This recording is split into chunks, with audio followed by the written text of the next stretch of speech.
साथियों नमस्कार। आप देख रहे हैं Neeraj Pareek official YouTube channel और मैं हूं नीरज पारिक आप सभी के साथ में। मेरे दोस्तों, आज बात होगी एक ऐसे मुद्दे की जिसने ग्लोबल वर्ल्ड को डिफरेंट तरीके से इंपैक्ट किया है। दिखने में जो बहुत छोटी छोटी बातें टुकड़े टुकड़ों में हो रही हैं, उसका जो डीप इंपैक्ट पड़ रहा है वो बहुत गहरा असर इस पूरे ग्लोबल वर्ल्ड पे डालने वाला है। मेरे दोस्तों, टाइटल आपने देख लिया होगा, स्कैंडल, पैसा और राजनीति। ट्रंप वर्सेस मस्क की ये कहानी है।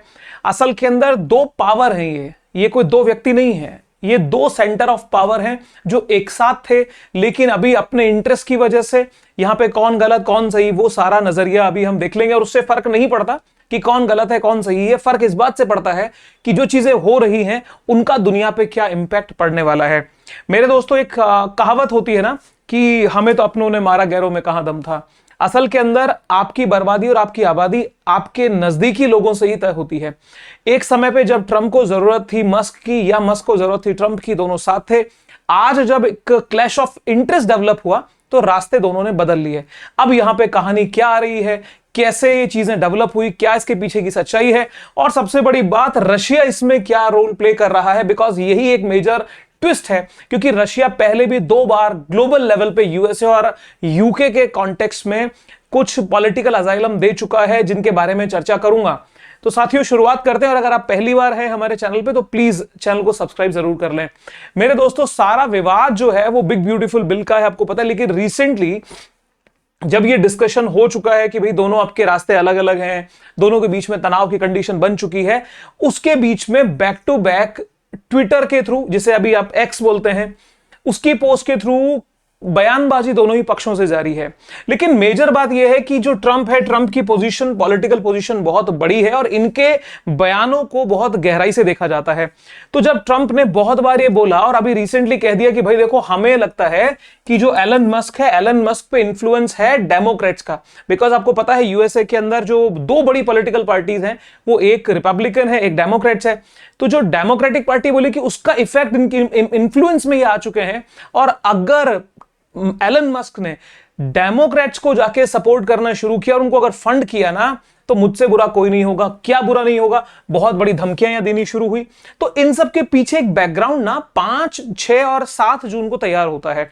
5 जून की एक अलग कहानी है, उसका इंपैक्ट 6 जून पे और 6 के बाद में 7 जून पे। तो सारी कहानी क्लियर करते हैं। तो सर, ये जब शुरुआत हुई तो भी होता क्या है, रिसेंटली एक एनबीसी के पत्रकार है क्रिस्टन वेलकर, उनके फोन पे उन्होंने इंटरव्यू दिया और इंटरव्यू में एक बात बोली। उन्होंने कहा कि भाई देखो, ऐसा है कि मुझे एलन मस्क से रिलेशन ठीक करने में कोई इंटरेस्ट नहीं है। मैं नहीं चाहता कि संबंध ठीक हो, उसको जरूरत हो तो आए, वरना मुझे उसकी जरूरत अब नहीं है। आपको बहुत चीजें क्लियर होंगी। पूछा भी रिश्ता, तो बोले हाँ जी खत्म हो गया है, और मुझे ऐसा लगता है कि हाँ, क्या है, रिश्ता खत्म है। तो कुल मिलाकर के ये टेंशन की बात है। अब बात ये होगी कि भाई एक बिजनेसमैन और एक अमेरिका के प्रेसिडेंट के बीच में इतने डिस्कशन को इतना वैल्यू क्यों देना। क्योंकि देखिए, एलन मस्क जिस लेवल पे अभी हैं, चाहे फिर वो उनकी फाइनेंशियल कैपेबिलिटीज हैं या जिस तरीके से उन्होंने सोशल मीडिया को अपने इन्फ्लुएंस में लिया है, जैसे एक्स का, ट्विटर को उन्होंने लिया, उसको एक्स का नाम दिया, और जिस तरीके से स्टारलिंक अब इंडिया में भी आने वाला है, यूक्रेन, रशिया और यूरोप के बहुत सारे देशों को सर्विसेज दे रहा है, नासा के साथ में काम कर रहा है, वो पेंटागन के साथ में काम कर रहा है, तो उसकी पावर पोजीशन को कम नहीं आंक सकते। सब चीजें भी क्लियर होंगी। तो यहां पे जब ये बात होगी कि साहब, लगता है ऐसा कुछ हो रहा है। एक जो बात ट्रंप ने इस इंटरव्यू में कही, वो बड़ी अलग सी बात है। वो बोलते हैं कि भाई देखो, ऐसा है, मैंने बहुत भारी मतों से वोट जीता है। मतलब मैं जिस ढंग से जीत के आया हूं, तो I am very capable and very powerful. वो नहीं भी होते तो मुझे फर्क नहीं पड़ता। दूसरी बात, मैंने मेरे पहले प्रशासन में उसकी जान बचाई। पहला प्रशासन 2017 से 2021, इसमें इन्होंने कह दिया, एक बहुत बड़ा क्लेम है ये, इनकी शायद जान को खतरा होगा कि मैंने इनकी जान बचाई है। तो एक वो है ना कि अपनी एहसान गिनाने की एक क्रम शुरू हो चुका है। उधर से ट्रंप कर रहे हैं, इधर से एलन मस्क कर रहे हैं। तो कुल मिलाकर के इंटरव्यू ने एक बात तो बड़ा अच्छे से इन्होंने कह दिया कि भाई मामला जो है दोनों के बीच में बड़ा तनातनी का है। और एक और चीज देखो, 2026 के जो मिड टर्म इलेक्शन है, उसमें डेमोक्रेट सांसदों, उम्मीदवारों का वो समर्थन कर सकते हैं। ये डर है ट्रंप को, लेकिन इस डर को एक नया रूप जो है वो एलन मस्क ने दे दिया। कहानी कहां से शुरू होती है? कहानी की शुरुआत मेरे दोस्तों, हां, इसी के बीच में जो सबसे बड़ा मसला आया था, वो आया था जेफरी एप्स्टीन का जो केस हुआ था। जेफरी एप्स्टीन कौन है? अभी तो शॉर्ट में समझो, डिटेल करने वाला हूं। इनके ऊपर एक केस चला है कि भाई इन्होंने बहुत बड़ी संख्या में जो नाबालिग बच्चियां हैं उनके साथ में कुछ ऐसे गलत काम किए जिसकी वजह से जो उनके ऊपर वो केस बड़ी तादाद में चले, और उसके अंदर जो इनका नाम आया, ये बड़ा उन्होंने कह दिया कि भैया इसके अंदर तो कौन था, इसके अंदर ट्रंप का भी नाम है, इसीलिए जो एप्स्टीन जो फाइल्स है उनको दबा के छुपा के रखा गया है। ये बात इन्होंने कही, इसके बारे में चर्चा भी करूंगा। अब मेरे दोस्तों, इसकी जेफरी एप्स्टीन का विरोध पूरे अमेरिका में है, बहुत बड़ी तादाद में है। ये ट्वीट आपके सामने है। ये ट्वीट में क्या लिखा, time to drop a really big bomb, एक बहुत बड़ा बम फोड़ने का टाइम आ चुका है। उनको टैग किया है, real Donald Trump is in Epstein file, मतलब भैया एप्स्टीन जो फाइल है, जेफरी एप्स्टीन की फाइल्स हैं, उसके केस में तुम्हारा भी नाम है, और it is the real reason they have not been made public, इसीलिए भैया इनको पब्लिक नहीं किया गया। तो कुल मिलाकर के जो ये बात आई, और उसके बाद में एक और क्लेम, बाद में अनडाउटली इन्होंने इसको डिलीट कर दिया है, कोई ऐसा प्रूव, कोई सबूत नहीं दिया है। और बाद में एलन मस्क कहते हैं कि mark this post for future, this true will come out, जल्दी ये सच बाहर आ जाएगा। इसके बाद में बहुत बड़ी, क्योंकि ये किसी भी राष्ट्रपति पे एक बहुत बड़ा इल्जाम है, ऐसा नहीं है कि अमेरिका के पहले राष्ट्रपति जिन पे इस तरह का इल्जाम लगा है, जेफरी एप्स्टीन के साथ में बिल क्लिंटन पे भी आरोप लग चुके हैं। इसके बारे में बात करेंगे। ये फोटो जो है वो लगभग 1990 या 93 के आसपास का फोटो है। वो आप यहां देख सकते हैं कि बिल उनके डोनाल्ड ट्रंप के साथ में जेफरी एप्स्टीन आपको दिख रहे हैं। अब यहां पे इन दोनों के बीच बयानबाजी शुरू होती है। बयानबाजी को सर इन शॉर्ट में अगर आप देख लें तो यहां पे इन्होंने जैसे बहुत बात कही कि भाई ये जो भड़काव जो हो रहा है, जिस तरीके से एलन मस्क जो है वो नाराज है, वो इसलिए नाराज हैं कि यहां पे हमने इलेक्ट्रॉनिक व्हीकल्स पे जो टैक्स क्रेडिट है वो कम करने की प्लानिंग कर ली है। टैक्स क्रेडिट का मतलब समझ लो टैक्स में छूट, जैसे अपने इंडिया में भी होता है, इलेक्ट्रॉनिक व्हीकल्स पे टैक्सेशन की काफी रिबेट मिलती है। तो बोले हम जब कम करना चाहते हैं तो उससे एलन मस्क परेशान है, बिकॉज टेस्ला का तो पूरा बिजनेस इलेक्ट्रॉनिक व्हीकल्स पे, ईवी पे ही है। इस तरीके से इनके आपस में होते रहे। फिर कहा कि यदि उन्हें मस्क को महीनों से पहले पता था कि मैं ऐसा करूंगा तो फिर वो पागल हो गए। मैं एलॉन को बहुत निराश हूं, मैंने बहुत मदद की है, अरबों डॉलर बचाने के लिए एलॉन की सरकारी सब्सिडी और कॉन्ट्रैक्ट खत्म कर देंगे। ये इस तरह की बातें चली। और दूसरी चीज इन्होंने कहा कि भैया टैक्स और खर्च के बिल के बारे में कुछ नहीं पता, ट्रम्प झूठ बोल रहे हैं, सरकारी घाटा बढ़ के 2.5 ट्रिलियन हो जाएगा। मतलब इन्होंने ये तक कह दिया है कि दिसंबर तक आते आते 2025 में अमेरिका में बहुत बड़ा रिसेशन आएगा, मंदी आने के पूरे पूरे चांसेस, ये बात बोल रहे हैं। ट्रंप बिना चुनाव, मेरे बिना हेल्प के चुनाव हार जाते, ऐसे ही एहसान फरामोश हैं। अब बड़ा खुलासा करने का टाइम है। डोनाल्ड ट्रंप का नाम एप्स्टीन फाइलों में है। ट्रंप के महाभियोग लगाया जाना चाहिए जेडी वेंस को अमेरिका का राष्ट्रपति बना। कुल मिलाकर के जबानी जंग तो बिल्कुल टॉप लेवल पे चल रही है। अब मेरे दोस्तों होता क्या है, इन सब के बीच में वो गाना सुना होगा ना, किसी दिन ये तमाशा मुस्कुराकर हम भी देखेंगे। तो रशिया ने क्या किया कि जिसको बोलते हैं कि तड़का डाल दिया। हुआ कुछ नहीं, उद्देश्य कोई बहुत क्लियर नहीं, सिंपल एक थोड़ा सा एक मजा लेने वाली कहानी थी। बोला कि भैया तुम्हें प्रॉब्लम हो ना कुछ अमेरिका में, लगता नहीं है तुम अभी मूड में हो, लेकिन अगर तुम्हें प्रॉब्लम हो तो आ जाओ, रशिया तुम्हारे को पॉलिटिकल अजाइलम दे देगा, हमारे पास शरण ले लो, हमारे यहां आ जाओ, सेट है, कोई प्रॉब्लम नहीं। इस बात ने एक नया ही ट्विस्ट, एक नया ही एंगल डाल दिया। इसका एनालिसिस भी हम करने वाले हैं। अब देखो सर, मसले की शुरुआत आपको पता है जो आपका बिग ब्यूटीफुल बिल जो ट्रंप लेकर के आए हैं, और ये बिग ब्यूटीफुल बिल के बारे में इस वीडियो में चर्चा करी है, जो आप अभी यहां आई बटन में देख सकते हैं। अब दोस्तों हुआ क्या कि इस बिग ब्यूटीफुल बिल को लेकर के ट्रंप में और मस्क में तनातनी हो गई। अब उस तनातनी को लेके इन्होंने साफ कह दिया कि भैया हम आपके साथ नहीं हैं, हम इसमें, क्योंकि आपने मुझे डिपार्टमेंट दिया है, इनका डिपार्टमेंट जो दिया गया था department of government efficiencies, DOGE। अब DOGE डिपार्टमेंट दिया तो अल्टीमेटली उन्होंने कहा कि मेरी बात तो मानो, अगर आपको गवर्नमेंट के खर्चे कम करने हैं, सरकार को के पैसे का रियल यूज करना है, तो आपको मेरी बात माननी चाहिए। साहब ने मना कर दिया, ने कहा कि नहीं हमारी बात नहीं मानते, तो रास्ते हो गए अलग अलग। ये तो बहुत सिंपल सी बात है। अभी रिसेंटली क्या होता है मेरे दोस्तों, एक फ्रेडरिक मर्ज, इनकी तस्वीर आप देख सकते हैं, फ्रेडरिक मर्ज है, जर्मनी के चांसलर हैं।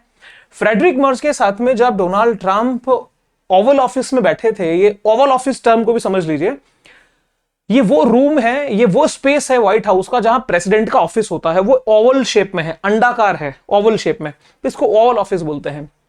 ओवल ऑफिस में बैठे थे, इन्होंने इस बात को कह दिया कि ये जो एलन मस्क है ये बेसिकली पागल हो चुका है।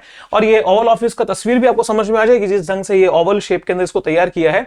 यहां बैठ के बोल दिया कि भैया जो एलन मस्क है, एलन मस्क का दिमाग जो है वो हो चुका है खराब, क्यों? क्योंकि अल्टीमेटली हम यहां पे ईवी की सब्सिडी कम करने की प्लानिंग कर रहे हैं, तो उसको बुरा लग गया है। अब एक किसी देश के बड़े लीडर के साथ में बात करोगे तो ये बात तो सर दूर तक जाएगी।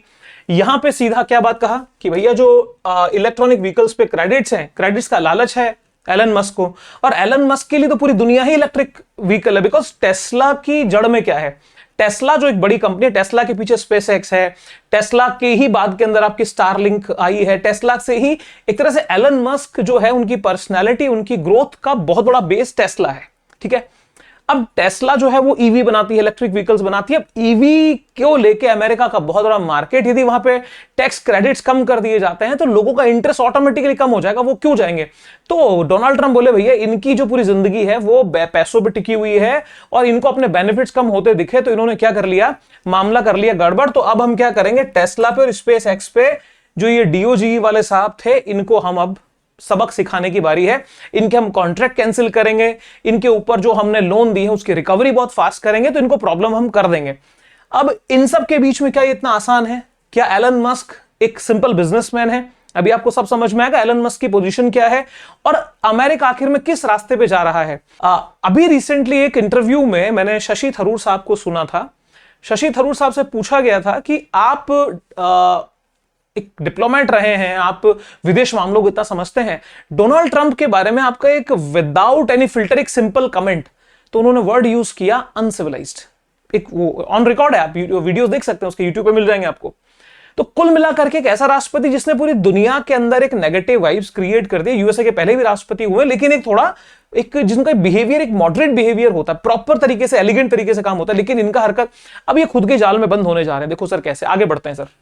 अब यहां पर क्या था, एलन मस्क ने क्लेम कर दिया कि भैया मेरे बिना जो है ये चुनाव हार चुके होते। कई हजार करोड़ का चंदा जो है वो इन्होंने दिया था चुनाव में रिपब्लिकन्स को। अमेरिका में ये ओपन है बिकॉज अमेरिका कैपिटलिस्ट सोसाइटी है, बिजनेस क्लास जो है वो उसको लीड करता है। भाई बिजनेस के फेवर में कौन से लोग आ सकते हैं उनको आगे लाया जाता है और ये क्रम चलता रहता है।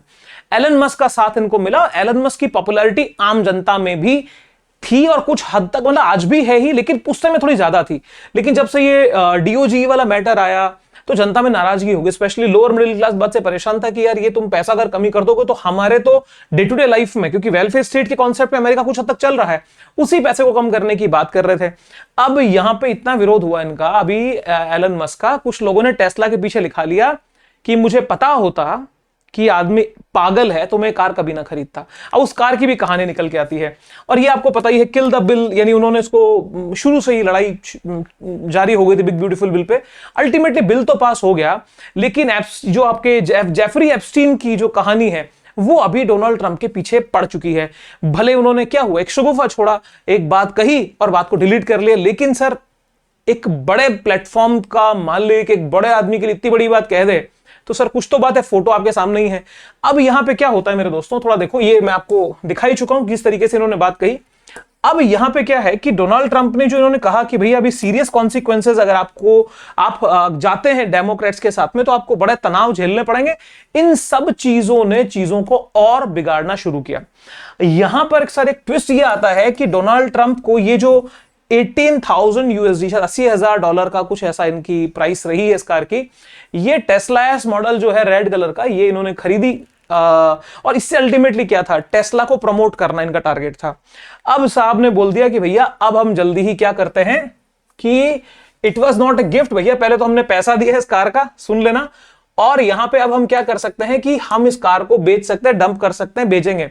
तो ये वैसा ही आपने देखा हो तो एक फुटबॉल प्लेयर थे, उन्होंने अपने टेबल से कोक की बोतल को नीचे रख के पानी की बोतल सामने रख दिया, तो उस दिन सेम डे से ही कोक की सेल उस एरिया में या उस रीजन में गिरना शुरू हो गई थी। ये सारी इन्फ्लुएंसिंग का पार्ट होते हैं। तो जब डोनाल्ड ट्रंप ने इसको खरीदा तो टेस्ला को प्रमोट किया। टेस्ला का प्रोडक्शन, जैसा कि मैंने पिछले वीडियो में एक बार बताया था कि टेस्ला जो है बेसिकली उसके बहुत बड़ी तादाद में अराउंड 40% जो बैटरीज हैं वो आपकी चाइना में मैन्युफैक्चर हो रही हैं, 25% ऑफ पार्ट्स उसके चाइना मैन्युफैक्चर हो रहे हैं बहुत बड़ी तादाद में। कई हजार करोड़ का लोन जो है चाइना ने टेस्ला को यानी एलन मस्क को दिया हुआ है। इन सब बातों से ट्रंप जो थे ना वो थोड़ा सा एक अलग डायरेक्शन में थे कि हम इसको एक्सेप्ट नहीं करेंगे। इस बात ने थोड़ा सा गुस्सा जो है आग बबूला कर दिया किसको, एलन मस्क को। एलन मस्क ने धड़ाधड़ ट्वीट करने शुरू किए, यानी एक्स पे पोस्ट करना शुरू किया। उसके अंदर वो भी आ गया कि भाई ये जो है ये मेरे बिना जीत नहीं सकता था, ये बिग ब्यूटीफुल बिल के बारे में मुझे कुछ नहीं पता था, ये झूठ बोलते हैं। इन्होंने जो बात कही वो ये कि भाई ऐसा है, यूएसए के अंदर दिसंबर 2025 तक एक बहुत बड़ी मंदी आ जाएगी, इस हिसाब से चला। तो अब इसके प्रमाण जो हैं वो देखने पड़ेंगे। रशिया ने जो है इस चीज का फायदा उठाया जिस तरीके से था। यहां पे क्या होता है सर कि Trump asks if the thing Musk behaviour could be related to alleged drug use. अब मेरे दोस्तों यहां पे जो इतने बवाल हो रहे थे, जब ट्रंप को पूरा ही मामला बिगाड़ना ही था, उन्होंने आरोप लगा दिया कि भाई साहब ये तो ड्रग्स लेता है, ये जो इनका व्यवहार हो रहा है ना कि पागलपन जैसा व्यवहार कर रहे हैं। क्योंकि वही थी कि धूल शीशे पे साफ, धूल चेहरे पे थी लेकिन शीशा साफ कर रहे थे। इनको लगा कौन पागल है, एलन मस्क पागल है, और एलन मस्क के पागलपन का राज जो है वो उसका ड्रग्स है। ड्रग्स की वजह से ऐसा। ये कुछ दिन पहले क्या हो गया था कि एक फोटो बड़ी वायरल हुई थी एलन मस्क की, उनके आंख के साइड के अंदर एक ब्लैक स्पॉट यहां देखने को मिला। तो इन्होंने बाद में कहा कि भाई मैं कुछ गेम खेल रहा था छोटे बच्चों के साथ, तब मेरे को ये थोड़ी चोट लग गई थी। अब इन्होंने तो कह दिया कि साहब ब्लैक आईज है, और वो सब की बात को उठा के डोनाल्ड ट्रंप ने अलग ही तरह से फ्रेम कर दिया। और ये जो इस तरीके की भाषा है ऑफिशियल, क्योंकि आपने देखा होगा साउथ अफ्रीका के प्रेसिडेंट के साथ में, चाहे फिर वो जेलेंस्की के साथ में, जिस तरह का मिसबिहेवियर ओपनली, 5 जैसे बोलते ना कि सारे लोग साथ बैठे थे और वहां पे वो मिसबिहेवियर किया, तो वो अपनी सीमाओं को शायद डोनाल्ड ट्रंप भूल चुके हैं कि वो एक राष्ट्रपति हैं और एक बहुत बड़े देश के राष्ट्रपति हैं। तो देश सर क्या होता है ना, लीडर्स उसको रिप्रेजेंट करते हैं, तो जैसा आप रिप्रेजेंट करोगे वैसा दुनिया आपको समझेगी। इस मैटर को उठा करके क्या किया इन्होंने, थोड़ा चीजों को और बिगाड़ दिया। अब यहां पे होता क्या है, इन सब के बीच में टेस्ला के जो शेयर थे, टेस्ला के शेयर में काफी हद तक की कमी आई। टेस्ला के शेयर धड़ाधड़ नीचे गिरना शुरू हुए, और एक आंकड़ा ये कहता है कि लगभग 182 billion USD, 182 billion, if I am not wrong. मैं एक बार चेक कर लेता हूं एग्जैक्ट डाटा क्या है, फिर मैं आपको इसके बारे में थोड़ी और डिटेल अपडेट कर देता हूं। सर बिल्कुल, इसमें जो आंकड़ा है ये 182 बिलियन यूएसडी का है, और ये जब गिरे शेयर, तो शेयर गिरने से सर अल्टीमेटली कोई भी बिजनेसमैन जो इतना बड़ा एम्पायर खड़ा किया है वो अपने बिजनेस को बचाने की सोचेगा। यहां से एक और तीर चलाता है कौन, डोनाल्ड ट्रंप। डोनाल्ड ट्रंप की बात कर रहा हूं, एलन मस्क। एलन मस्क की जो स्पेस एक्स है, स्पेस एक्स, और जो उनकी स्टारलिंक है, भाई ठीक है कार का बिजनेस तो आपने गिराया, लेकिन अब ये दो को देख लो। स्पेस एक्स के जरिए एलन मस्क ने स्टारलिंक के बहुत बड़े अराउंड 4000 छोटे सैटेलाइट्स, 4000 नंबर, ये सॉरी 2400 जो छोटे सैटेलाइट्स हैं वो लोअर ऑर्बिट में छोड़ दिए हैं, और वो इंटरनेट की सर्विसेज दे रहे हैं। स्पेशली कहां पे चल रही है सर ये सर्विस, यूक्रेन में। रशिया के भी कुछ हिस्से के अंदर ये है, कुछ यूरोप के और देशों में भी, इंडिया के अंदर भी स्टारलिंक की बात हो रही है। अब मेरे दोस्तों यूक्रेन में जब ये नेट सर्विसेज दी जा रही हैं, और ऐसे टाइम पे जबकि रशिया और यूक्रेन का वॉर है, उसी बीच में रशिया का ये बोलना कि साहब आप हमारे यहां पे आ जाइए, तो एक डिफरेंट गेम जो है ये क्रिएट यहां पे होगा। अब रशिया की, इसकी एलन मस्क की पावर को आप इस ढंग से समझिए कि पूरे देश को एक तरह से नेट की कनेक्टिविटी प्रोवाइड कर रहे हैं।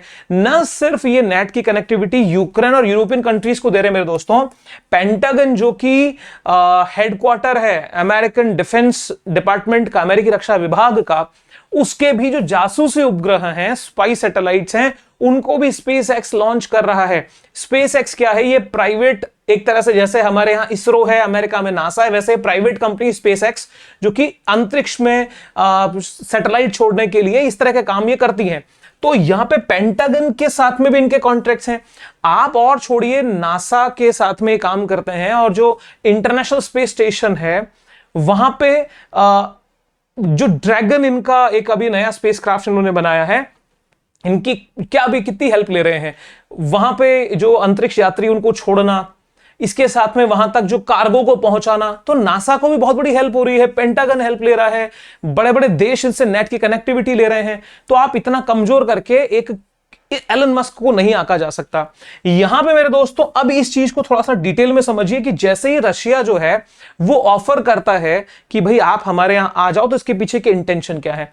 इंटेंशन बड़ा क्लियर है, क्योंकि जिस ढंग से अभी एलन मस्क काम कर रहे हैं ये चीज तो क्लियर है कि एलन मस्क शायद अभी रशिया मूव करने या फिर अपने देश को छोड़ने की बात नहीं सोच रहे, क्योंकि इतना भी गहन मुद्दा हुआ नहीं है कि रशिया में जाकर के वो अपना चले जाए, देश को छोड़ दें। लेकिन कुल मिलाकर के इस बात को कह करके अमेरिकन पॉलिटिक्स को थोड़ा सा डिरेल करने की, एक इंस्टेबिलिटी क्रिएट करने की, एक थोड़ा सा नेगेटिव एटमॉस्फेयर ट्रंप के अगेंस्ट में क्रिएट करने की कोशिश, बिकॉज ये डिप्लोमेटिक एक्शन इनका हो सकता है जो इन्होंने ऑफर दिया है। इसके ऊपर एलन मस्क ने अभी तक कोई विशेष टिप्पणी नहीं की है, क्योंकि जब रशिया और यूक्रेन आपस में फाइट कर रहे हैं और नाटो जो कि लीड कर, जिसको एक तरह से लीडर के रूप में यूएसए ही है, वो पूरी तरह से यूक्रेन को सपोर्ट कर रहा है, तो यहां पे मौका बनता है भी कोई भी मौका छोड़ा ना जाए। अगर कुछ इंस्टेबिलिटी हो रही है तो उसको थोड़ा सा और आग भभका दी जाए। तो ये रशिया की डिप्लोमेसी है जिसके कारण इन्होंने ये बात कही है। अब रशिया की और अमेरिका की जो फाइट है वो नई तो नहीं है।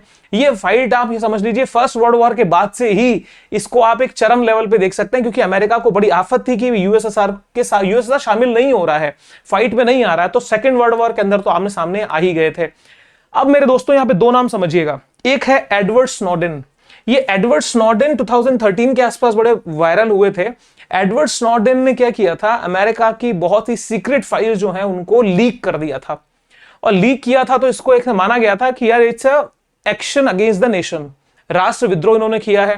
ये साहब यहां से भाग करके जो है वो चले गए थे, शायद ये हांगकांग आए थे, और वहां से इनको जाना था रशिया से इनकी प्लानिंग थी निकलेंगे लैटिन अमेरिका के किसी देश में।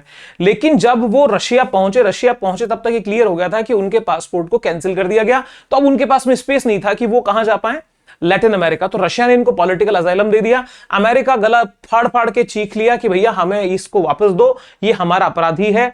रशिया ने कहा कि भैया ये लीगली और पॉलिटिकली पॉसिबल नहीं है, लीगल प्रोसेस भी ऐसा कुछ नहीं कि इसको हम रिटर्न करें, और रशिया ने इनको अपना पासपोर्ट जो है वो एडवर्ड स्नोडेन को दे दिया था। तो एक तरह से ये पॉलिटिकल असाइलम का यूएसए के अगेंस्ट में बहुत बड़ा एग्जाम्पल, बहुत फेमस हुआ था। ऐसा ही एक और एग्जाम्पल आता है जिनका नाम है ग्राहम फिलिप्स। ये जो ग्राहम फिलिप्स हैं ये यूनाइटेड किंगडम के एक ब्लॉगर थे। ये ब्लॉगर साहब ने क्या किया था कि जब यूक्रेन और रशिया का टेंशन डेवलप हुआ था तो इन्होंने जो वीडियोस यूट्यूब पे डाले, जो अपनी व्लॉगिंग करी, वो पूरी तरह से रशिया के फेवर में की, पूरी तरह से नाटो और यूक्रेन के अगेंस्ट में की। तो उसको लेकर के तनाव बढ़ गया था। तनाव बढ़ा तो इन्होंने भी मूव कहां कर लिया था, पॉलिटिकल असाइलम किसने दिया था इनको, रशिया ने दिया था। तो इनकी मांग यूके आज तक कर रहा है। और अभी आप देख सकते हैं कि जैसे रशिया और यूक्रेन की टेंशन बढ़ रही है, तो रिसेंटली यूके ने भी अमेरिका से बोला है कि भैया आपके फाइटर जेट्स हमें भिजवा दो जो न्यूक्लियर वेपन, न्यूक्लियर वॉरहेड को लेकर के कैरी कर सके, क्योंकि उसके पास वो फैसिलिटी भी है नहीं। तो तनाव तो बढ़ रहा है अनडाउटली अभी पूरा यूरोप, क्योंकि देखिए दोनों ही जो वॉर हुए हैं, वर्ल्ड वॉर फर्स्ट हो चाहे वर्ल्ड वॉर सेकंड हो, उनकी जननी यूरोप की धरती ही है, और हो सकता है तीसरा विश्व युद्ध भी यूरोप ही दुनिया को गिफ्ट कर दे। तो ऐसे दो एक्टिविटीज जो है वो एडवर्ड स्नोडेन और ग्राहम फिलिप्स के बारे में आप जान चुके हैं। अब यहां पे एलन मस्क ने एक नई बात और कही जिसने टेंशन बढ़ाई है पूरे के पूरे, एक तरह से स्पेशली रिपब्लिकन्स की तो बढ़ाई दी है। अमेरिका में रिपब्लिकन्स की टेंशन बढ़ी है। यहां पे इन्होंने पूछा एक एक्स का पोस्ट करके कि भाई हम जो है, क्या लिखा था, पढ़ के पढ़ता हूं, it is time to create a new is it time to create a new political party in America that actually represents 80% in the middle. तो भाई मतलब क्या करना चाहिए, यस और नो के जवाब मांगे गए। यस नो के जवाब मांगे गए तो इन्होंने कहा कि भाई साहब यस में जो जवाब आए हैं वो आए हैं मोर देन 80%। ठीक है सर, तो ये तो डाटा हमने 5 जून तक का दिया है, 78.6 मिलियन व्यूज इसको मिले।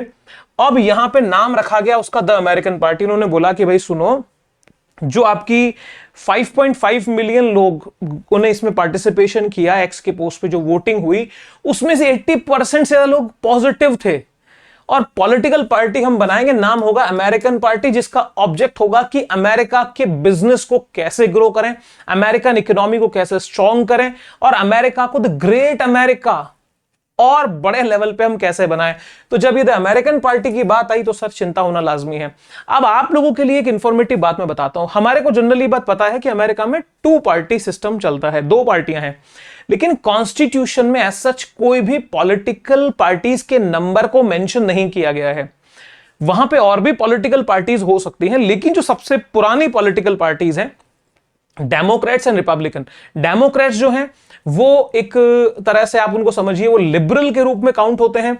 रिपब्लिकन्स जो हैं वो एक राइटिस्ट विंग के रूप में काउंट होते हैं, दक्षिणपंथी, और ये तो आपने सुना ही है उदारवादी विचारों में है।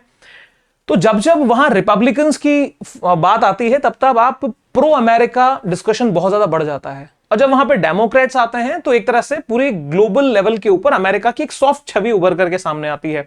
इसके ऊपर खैर अभी विषय नहीं है। तो ये अमेरिकन, तो अब बात आती है कि भाई क्या वहां पे तीसरी पार्टी लड़ सकती है? बिल्कुल लड़ सकती है सर। वहां पे थोड़ा सा उसकी हिस्ट्री को समझो। पहली बात, संविधान में दो पार्टी प्रणाली का कोई ऐसा डिस्कशन तो वहां पे मेंशन नहीं है। दो पार्टी सिस्टम कैसे बना सर? देखो, चुनाव प्रणाली, नियम और व्यवहारिक राजनीति के कारण वहां ऐसा हो गया। वहां पॉलिटिकल सिस्टम ऐसा है कि वहां पे मेजॉरिटी ऑफ वोट्स की तरफ जाना होता है, तो दो से ज्यादा पार्टियां, बड़ी पार्टी के रूप में तो कोई है नहीं, तो कोई भी थर्ड पार्टी उस लीड को अचीव कर नहीं पाती। तो वहां पे कभी राष्ट्रपति चुनाव में कोई बहुत बड़ा इंफ्लुएंस छोटी पार्टियां नहीं दे पाई। हाँ, वो बैकएंड पे सपोर्ट जरूर करती हैं, चाहे वो रिपब्लिकन के साथ जाएं, चाहे तो फिर वो डेमोक्रेट्स के साथ जाएं। अब देखो सर, तीसरी पार्टी की स्थिति सर मौजूद है, लेकिन प्रभाव बड़ा सीमित है। और क्या नई पार्टी बन सकती है? बिल्कुल, संवैधानिक रूप से वहां कोई बाधा नहीं है। देखो, लिबर्टेरियन पार्टी है, ग्रीन पार्टी है, कॉन्स्टिट्यूशन पार्टी है, फॉरवर्ड पार्टी है, तो कुल मिलाकर के इन सबको मिला के थर्ड पार्टी का टाइटल दे दिया जाता है। तो अगर एलन मस्क अपनी पार्टी बनाते हैं तो वो ही कैन कॉन्स्टिट्यूट दैट, बन सकती है, पार्टी बन जाएगी, पार्टी में कोई प्रॉब्लम नहीं है। और जिस लेवल पे एलन मस्क आएंगे तो कंफर्म मान के चलिएगा कि वो दोनों ही बड़ी पार्टियों को टक्कर देगी, स्पेशली अगर वो कहीं दो टुकड़े होंगे या जो कोई नुकसान मेजर होगा वो डेमोक्रेट्स को नहीं होगा, वो रिपब्लिकन्स को होगा। क्यों? क्योंकि जो एलन मस्क की आइडियोलॉजी है वो राइटिस्ट विंग वाली है, वो दक्षिणपंथी विचारधारा के व्यक्ति हैं। ऐसा मैं क्यों कह रहा हूं? क्योंकि वो यूरोप में भी प्रॉपर इंफ्लुएंस डाल रहे हैं। अब आप एक चीज को समझिए सर, एक बात आती है कि भाई यूरोप के अंदर एलन मस्क को सिंपल बिजनेसमैन, मैंने इसीलिए बोला शुरुआत में कि एलन मस्क को सिर्फ एक बिजनेस एंटिटी मान लेना, बिजनेस पर्सन मान लेना बहुत छोटी बात हो जाएगी। एलन मस्क का इंफ्लुएंस कहां कहां है? मैंने सर थोड़ा सा चीजें आप लोगों के लिए ली है। यूरोप के अंदर देखिए एक मूवमेंट चल रहा है जर्मनी में, अल्टरनेटिव्स फॉर ड्यूशलैंड। अब ये अल्टरनेटिव्स फॉर ड्यूशलैंड को लेकर के मेरे दोस्तों एलन मस्क ने ट्वीट कर दिया, only AfD can save Germany. AfD मतलब अल्टरनेटिव्स फॉर ड्यूशलैंड, ठीक है। अब ये जर्मनी के अंदर, जर्मनी के मतलब पॉलिटिक्स को बहुत बड़े लेवल पे इसने इसको हिलाया। और ये अल्टरनेटिव फॉर ड्यूशलैंड जो है ये राइटिस्ट है, यानी प्रो नेशनलिस्ट बनाने वाली बात है। जैसे इंडिया के अंदर भाजपा जो है वो राइटिस्ट विंग है, अमेरिका के अंदर जो रिपब्लिकन्स है वो राइटिस्ट विंग है, जो नेशन फर्स्ट की बात। तो यहां पे नेशनलिज्म ऑब्वियसली जर्मनी के अंदर, तो जर्मनी के अंदर देखो आप, इनके प्रोग्राम के अंदर ये ऑनलाइन शामिल हुए और बहुत बड़ी तादाद में लोग इनको सुनने आए थे अल्टरनेटिव फॉर ड्यूश में। दूसरी चीज, यहां पे स्पेन के अंदर Vox will win the next election. ये वॉक्स क्या है? वॉक्स भी वहां की स्पेन की एक राइटिस्ट आइडियोलॉजिकल विंग है, जो वहां के मतलब एक तरह से इनका सबका विचार यह है कि यूरोप के अंदर जो माइग्रेंट्स आए हैं, शरणार्थी लोग आ गए हैं, तो उनको बाहर किया जाए, ठीक है। अभी आपने देखा होगा कुछ दिनों पहले, मैं नाम भूल रहा हूं कौन से देश है, वहां के एक बड़े लीडर ने इस्तीफा दे दिया, वहां की सरकार गिर चुकी है, बिकॉज उनको लगता है कि भैया ये शरणार्थियों को निकालने में सक्षम नहीं है। तो ये प्रमाणित हो रहा है, चाहे फिर वो अल्टरनेटिव फॉर ड्यूशलैंड की बात हो, चाहे फिर वो वॉक्स की बात हो स्पेन में, इवन इटली में। इटली के अंदर एक पार्टी है लेगा, LEGA, ठीक है सर। ये पार्टी जो प्रेजेंट यहां पे है मेलानी, इनकी पार्टी के कोलैबोरेशन से दोनों की सरकार चल रही है, तो इसके समर्थन में उन्होंने कैंपेन किया, इसके पक्ष में इन्होंने बात की। तो कुल मिलाकर के राइटिस्ट विंग का एक लीडर जब आएगा तो अमेरिका की राइटिस्ट विंग ही वहां पे कमजोर पड़ेगी, बिकॉज उसके दो टुकड़े हो जाएंगे। तो अमेरिका की पॉलिटिक्स तो नया करवट लेगी और उसका प्रभाव ऐसा है सर पूरी दुनिया पे पड़ेगा, ये कंफर्म है। अब यहां पे क्या होता है, बात आती है सर इस स्कैंडल की। ये जो स्कैंडल हुआ था, स्कैंडल का जो उन्होंने पोस्ट किया, पोस्ट को डिलीट कर दिया, ये चीज किस हद तक सही हो सकती है इसके ऊपर सोचना पड़ेगा। बिकॉज अल्टीमेटली अगर आपने पोस्ट कर दिया और आप और हम इसमें चर्चा में आ गए, तो एक तरह से कहिए कि एक नेगेटिव इंप्रेशन तो वहां के प्रेसिडेंट का डेवलप हो गया। और प्रेसिडेंट जो है वो पूरी कंट्री को रिप्रेजेंट करता है, समझिएगा इस बात को। तो कुल मिलाकर के उसकी छवि को गिराने में कमी छोड़ी नहीं। जेफरी एप्स्टीन की कहानी सर, लगभग 200-250 के आसपास इनके ऊपर केस इस तरह के हैं, इनको इन पे एलिगेशन लगे, और फाइनली सर इनके साथ में जो सबसे बड़ी दिक्कत होती है वो क्या होती है, ये जब ये ट्वीट यहां पे किया गया था, इस ट्वीट को थोड़ा सा पीछे जाना पड़ेगा, बिकॉज 2017 से लेके 2021 तक का जो टर्म था वो टर्म डोनाल्ड ट्रंप का फर्स्ट टर्म था इस देश को लीड करने में। क्लियर है? अब जब जेफरी एप्स्टीन जेल में बंद हुए जुलाई 2019 में या जून 2019 में, और बहुत ही जल्दी जेफरी एप्स्टीन की डेथ हो जाती है मैनहट्टन जेल में। Manhattan is a part of New York, New York में ही मैनहट्टन जेल, उसमें इनकी डेथ हो जाती है। कुछ लोग बातें बोलते हैं कि सब देखो एक कॉन्स्पिरेसी क्रिएट हुई, क्या ये नेचुरल डेथ थी, क्या ये मतलब एक खुद को ही नुकसान पहुंचाया, या फिर ये किसी थर्ड पार्टी का एक्शन है। तो इसमें भी अब एलन मस्क की ये बात कहीं ना कहीं, क्योंकि देखो प्रेसिडेंट कौन है, उनकी फाइल में इनका नाम की डिक्लेरेशन, तो फिर डाउट जिस दिशा में जा रहा है आप भी इसे समझिए। बातें ये भी आई और प्रूव हुई ये चीजें कि भाई एक जेफरी एप्स्टीन के जो चार्टर्ड प्लेन्स हुआ करते थे, बिकॉज ये बिजनेसमैन थे, इनके अपने खुद के आइलैंड्स थे, तो उनके चार्टर्ड प्लेन को भी साहब इन्होंने यूज किया। अब बात रही डोनाल्ड ट्रंप की, भी डोनाल्ड ट्रंप इसमें इन्वॉल्व थे नहीं थे, वो तो एक जांच का विषय है। लेकिन ऐसा नहीं है, जेफरी एप्स्टीन के साथ में बिल क्लिंटन को भी शामिल होते देखा गया है, बिल क्लिंटन का नाम भी आया था। और बिल क्लिंटन को लेकर के ये क्लेम जेफरी एप्स्टीन ने पब्लिकली एक बार कर दिया था कि भाई ये जो है ये कम उम्र की लड़कियों से दोस्ती करना पसंद करते हैं। समझदार को इशारा काफी है। तो यहां पे सर आप देखिए प्रेसिडेंट 1993 की सर ये बिल क्लिंटन की फोटो है। अब यहां पे क्या होता है कि जब इनकी डेथ होती है, जेफरी एप्स्टीन की डेथ हो जाती है मैनहट्टन जेल में, तो सर विवाद बढ़ना लाजमी था। तो किसने इस चीज को एक्शन में लिया, किसने इस चीज को किया, तो डाउट जो है वो जाता है अब इस पोस्ट के बाद में डोनाल्ड ट्रंप पे। अब ये क्या डायरेक्शन लेगी चीजें, वो हमें तो आइडिया यहां नहीं है, लेकिन जैसे जैसे न्यू अपडेट्स आते जाएंगे हम आपको बताएंगे। अब आप एक कंक्लूजन पे आइए। कंक्लूजन ये है कि जब एक इंसान अपनी उस फितरत को अपने पे इतना हावी कर लेता है कि फिर उसको दूसरा कुछ नजर ही नहीं आता और उसको यही फील होता है अहम ब्रह्मास्मि, मैं ही सब कुछ हूं, तो मैं ही सब कुछ करने वाला इंसान का एटीट्यूड असल के अंदर उसको घाटा देता है। कुछ इमेजेस हैं, आप इसको थोड़ा समझने की कोशिश करिए कि अमेरिका की करंट, स्पेशली मैं अमेरिका बोलूं तो गलत होगा, ट्रंप की आइडियोलॉजी ये है कि वो खुद को दुनिया का सबसे बड़ा सर्वे सर्वा समझते हैं। अब सर्वे सर्वा देखो, पैसों के मामले में देखा जाए तो अमेरिका नो डाउटली बहुत आगे है, मिलिट्री एस्टैब्लिशमेंट के बेसिस पे देखा जाए तो बहुत आगे है। लेकिन क्या होता है सर कि जो जितना बड़ा होता है वो उतना हम्बलनेस के साथ में एक्शन लेता है। लेकिन ट्रंप की जो आइडियोलॉजी है या जो इनका बिहेवियर है वो दुनिया के लिए अच्छा नहीं है। अमेरिका के लिए कैसा होगा वो तो अमेरिका कुछ दिनों में देखेगा, लेकिन दुनिया के लिए कतई अच्छा नहीं है। जिस तरीके से यूनाइटेड नेशंस को यूएन जो है वो लीड करता है, बहुत प्रैक्टिकल बात है, यूनाइटेड नेशंस के बैकएंड के ऊपर अमेरिका ही होता है। अब इन सब चीजों के बेस के ऊपर जब अमेरिका ये सोचने लगेगा कि दुनिया को मैं चलाऊंगा, तो सर ये एक अभी मल्टीपोलर मल्टी सेंटर्ड वर्ल्ड हो चुका है। दुनिया अभी सिर्फ एक के पीछे नहीं है। हमारे पड़ोस देखो, इंडिया एक पावरफुल कंट्री है, चाइना एक पावरफुल कंट्री है, रशिया पावरफुल है, इसके साथ साथ में हमारे पड़ोस में ईरान जिस तरह से ग्रो हो रहा है वो एक पावरफुल नेशन है। उसके अब चलिए इजराइल एक पावरफुल नेशन है, जापान, दुनिया में सेंटर ऑफ पावर डेवलप हो रहे हैं और ये दुनिया के लिए अच्छा है। और इसीलिए इंडिया की जो सोच है वो यही है कि दुनिया के अंदर मल्टीपल सेंटर्स ऑफ पावर होने चाहिए, जिससे एक डिटरेंस जनरेट होगा, बैलेंस ऑफ पावर क्रिएट होगा, जो दुनिया में पीस और शांति लाएगा। तो साहब ये कोशिश जो है ना, ये कोशिश बेसिकली खुद के लिए घातक रही है। ये एक बहुत अच्छा एग्जांपल है, अगर आप समझ पाएंगे तो यूएस को किस तरीके से नुकसान डोनाल्ड ट्रंप देंगे, बिकॉज यूएस की जो छवि है वो उसी लिए दुनिया में जाना जाता है। वही चीज को डोनाल्ड ट्रंप जो है वो अपनी बातों से ब्रेक कर रहे हैं। समझ लीजिए दुनिया में कोई स्थायी नहीं रहा, सबकी यहां पे फाइल पैक होती है। अब ये लड़ाई किस दिशा में जाएगी, और डोनाल्ड ट्रंप और एलन मस्क के बीच की जो फाइट है, मुझे ये लगता है कि ये डायरेक्शन, मेरा अपना इंटरप्रिटेशन है कि ये एक कोई बड़ा इस तरह का रिवेंज क्रिएट ना करके अब ये पॉलिटिकल स्टैब्लिशमेंट नया क्रिएट होगा, और जो पॉलिटिकल पार्टीज का स्टैब्लिशमेंट होगा तो वहां पे डिफरेंट ही एंगल वहां की पॉलिटिक्स अब लेगी, और हो सकता है कि वहां पे कोई महाभियोग की प्रक्रिया लाइक इस तरह की कुछ एक्टिविटी वहां पे जल्दी ही आ जाए। चलिए मेरे दोस्तों, बहुत सारे एग्जांपल्स हैं। कनाडा है, कनाडा के साथ में मल्टीपल देशों रेसिप्रोकल टैरिफ्स का इशू है।